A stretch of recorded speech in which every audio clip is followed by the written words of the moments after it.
احادیث قدسیہ، جہنم سے نجات پانے والا آخری شخص۔ بسم اللہ الرحمن الرحیم۔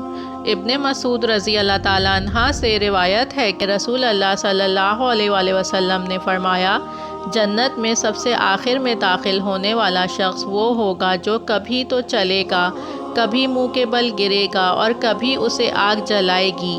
جب وہ آگ سے گزر جائے گا تو اس کی طرف متوجہ ہو کر کہے گا، بہت برکت والی ہے وہ ذات جس نے مجھے تجھ سے نجات دی۔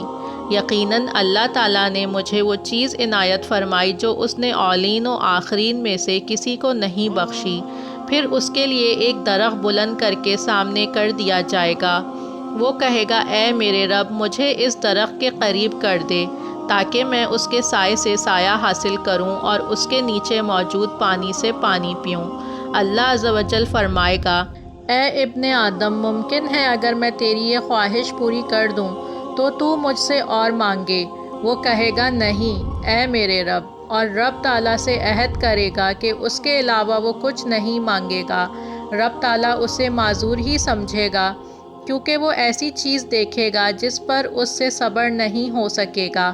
چنانچہ اللہ تعالیٰ اسے اس درخت کے قریب کر دے گا تو یہ سائے تلے بیٹھے گا اور اس کا پانی پیے گا۔ پھر اس کے سامنے ایک اور درخت بلند کر دیا جائے گا جو پہلے سے زیادہ خوبصورت ہوگا، تو یہ بندہ کہے گا، اے میرے رب، تو مجھے اس درخت کے قریب کر دے تاکہ میں اس کا پانی پیوں اور اس کے سائے میں بیٹھوں، اس کے علاوہ میں کچھ اور نہیں مانگوں گا۔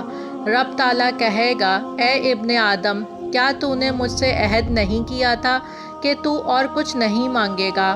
پھر فرمائے گا کہ اگر میں نے تجھے اس کے قریب کر دیا تو مجھ سے اور مانگ بیٹھے گا۔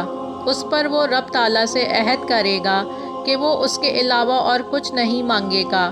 اس کا رب اسے معذور سمجھے گا کیونکہ وہ ایسی چیز دیکھے جس پر وہ صبر نہیں کر سکے گا، لہٰذا اللہ تعالیٰ اسے اس کے قریب کر دے گا۔ چنانچہ وہ اس کے سائے میں بیٹھے گا اور اس کا پانی پیے گا۔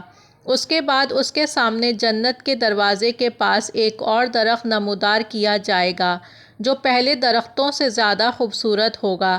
ابن آدم کہے گا، اے میرے رب، مجھے اس درخت کے قریب کر دے تاکہ میں اس سے سایہ حاصل کروں اور اس کا پانی پیوں۔ اس کے بعد میں تجھ سے کچھ بھی نہیں مانگوں گا، جبکہ رب تعالیٰ اسے معذور ہی سمجھے گا کیونکہ وہ ایسی چیز دیکھ رہا ہوگا جس پر اسے صبر نہیں ہو سکے گا۔ رب تعالیٰ اسے اس درخت کے قریب کر دے گا۔ جب اسے اس کے قریب کر دے گا تو وہ اہل جنت کی آوازیں سنے گا، پھر کہے گا، اے میرے رب، مجھے جنت میں داخل کر دے۔ اب اللہ تعالیٰ فرمائے گا، اے ابن آدم، تیرا پیٹ کس چیز سے بھرے گا؟ کیا تو اس پر راضی ہے کہ میں تجھے دنیا اور اس کے مثل دے دوں؟ ابن آدم کہے گا، اے میرے رب، کیا تو مجھ سے مذاق کرتا ہے حالانکہ تو رب العالمین ہے؟ اللہ تعالیٰ فرمائے گا، اے ابن آدم، میں تجھ سے مذاق نہیں کر رہا ہوں، بلکہ میں تو جو چاہوں اس کے کر گزرنے پر قادر ہوں۔